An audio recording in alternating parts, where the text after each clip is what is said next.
Hello, my peeps. Today's Algebra Nation podcast will cover page 5 of the Algebra Nation workbook. Here we go.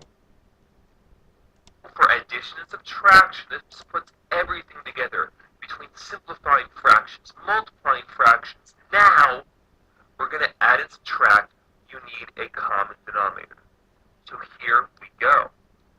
1/3 plus 1/2, you cannot add. They need to have the same denominator. The common factor, 3 and 2 have no common factors, so guess what? You can just go ahead and multiply them by each other. Meaning, I multiply the left fraction by 2 divided by 2, and the right fraction by 3 divided by 3. Now we're multiplying. 2 times 1 is 2, 2 times 3 is 6. Plus, 1 times 3 is 3, 2 times 3 is 6. Now I have a common denominator, and now I can add and subtract the fractions. In this case, 2 6 plus 3 6 will give me 2 plus 3, which is 5, 6. Again, with adding and subtracting, they have to have a common denominator, and you leave that denominator in the answer. 2/5 minus 3/7, 5 and 7 have no common factor. Again, 5 and 7 have no common factor.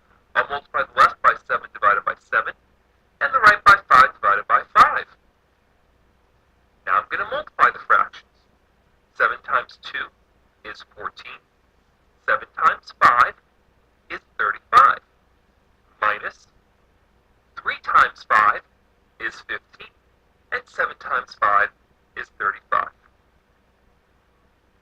Now I have a common denominator. Now I can subtract. 14 minus 15 give you -1 over 35. So in both these cases, they didn't have any common factors in the denominators, so you just multiply them by each other. But now, we do have common factors. 8 and 4, in order to go ahead and get a common denominator here, we would multiply the right equation by 2 over 2 to get a common denominator of 8. So again, in this case, we're trying to find essentially something that would be called the least common multiple. So between 8 and 4, we know that we get a common denominator of 8 by multiplying just the right equation by 2 divided by 2. 1/8 we leave alone. 3 times 2 is 6. 4 times 2 is 8. And now I have a common denominator. 1/8 plus 6/8 is 7/8. It almost sounds like you're combining like terms. 1 apple plus 6 apples is 7 apples. 1/8 plus 6/8 is 7/8. And that's really what we're doing. We're leaving the common denominator alone, but it has to be the same to add and subtract. 4 and 6, we need a common denominator. So what can we do here? Well, 4 and 6, what is the least common multiple? That's what we're really doing here, something called the least common multiple. What is the largest number that both these can go into? The first one, of course. Well, 4 and 6. 4 has a common factor, or has a factor of 2 times 2, and 6 is 2 times 3. So just to think about like how you would figure this out. Well, 4 does not have a factor of 3, so I should multiply this by 3 over 3. And now I would have 12. Can I make 6 also have a denominator with 12? Yes. This one is missing the extra 2. I multiply by 2 divided by 2. And after a little bit of practice, you'll eventually be able to see how to get the common denominators here. In this case, of course, I want the least common denominator. 3 times 3 is 9. 3 times 4 is 12. Minus 5 times 2 is 10. 6 times 2 is 12. And now I have a common denominator.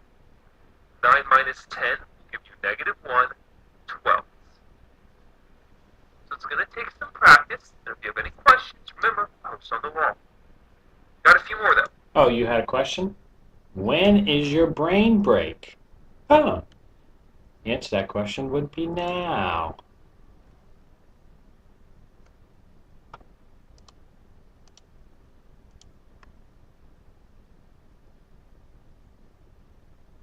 Hopefully, Chicago Bears can put on that championship belt after their victory this weekend.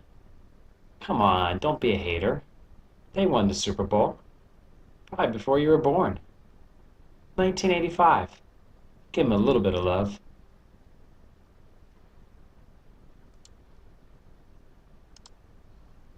We've got mixed numbers. We got to turn mixed numbers into what? Improper fractions. We're going to multiply, then add, keep the denominator the same.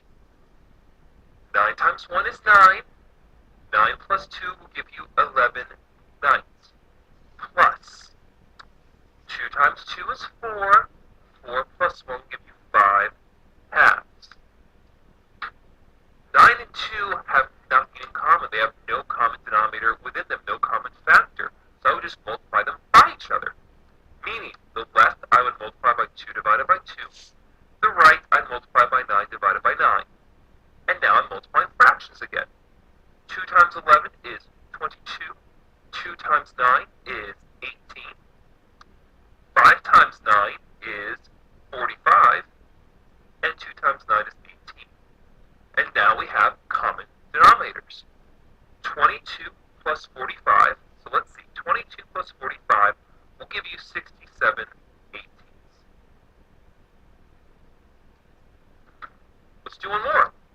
Again, mixed numbers, turn them into improper fractions. 8 times 4 is 32. 32 plus 5 is 37. Leave the denominator alone.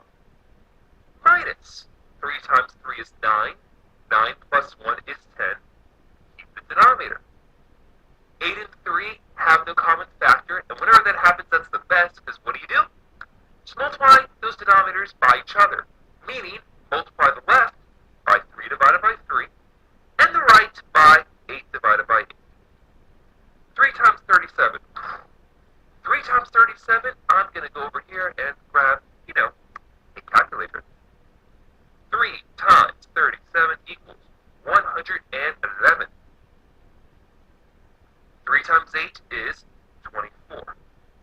Minus 10 times 8 is 80. And 3 times 8 is 24. Now we have a common denominator. Now we can subtract. 111 minus 80 will give you 31 divided by the common denominator of 24. So to wrap this up, let's look at a word problem. Sasha took 2 1/3 hours to drive from Jacksonville to Tallahassee. Todd was stopped by construction on I-10 and took him 3 2/3 hours to get from Jacksonville to Tallahassee. How much longer did it take Todd and Sasha? So how much longer did it take? We have, let's see, Todd's time, we have Sasha's time. What are we going to do with those 2 times? To figure out how much longer it's going to take, we're going to subtract Todd's time, 3 2/3, minus Sasha's time in here, 2 1/3. So here we go. We have mixed numbers. Turn them into improper fractions. 3 times 3 is 9. 9 plus 2 is 11/3. Remember, multiply, then add, denominator the same. Minus 3 times 2 is 6. 6 plus 1 is 7/3. And if you notice, we have a common denominator. How nice was that? So we don't even have to sit there and worry about finding a common denominator because it's already right there. 11 divided by 3 minus 7 divided by 3. 11/3 minus 7/3 will give you 4/3. So it took 4/3 of an hour longer for Todd to get there than Sasha.